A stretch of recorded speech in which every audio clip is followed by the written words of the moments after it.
অ্যাস্ট্রোলজিতে আপনি যখন কারোর রিলেশনশিপকে জাজ করেন না, আমরা অ্যাস্ট্রোলজি সবসময় তার 7th হাউস, সপ্তম স্থান দেখি, ঠিক আছে, 12th হাউসও দেখি, যেটাকে নেক্সটটা বলা হয়।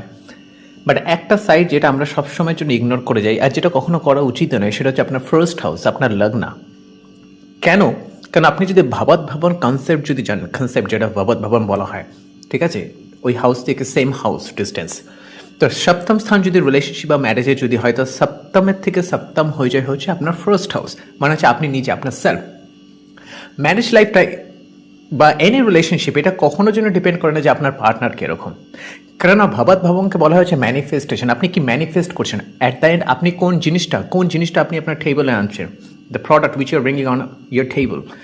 ওকে, সেই ক্ষেত্রে first house is very important, কারণ আপনার নিজের সেলফ অ্যাটিটিউড, আপনার যদি সেলফ, বিকজ ফার্স্ট হাউসকে বলা হয় আপনার অ্যাটিটিউড, ফার্স্ট হাউসকে বলা হয় আপনার থট, ঠিক আছে, আপনি কীরকম, আপনার বুদ্ধিস্থান বলা হয়।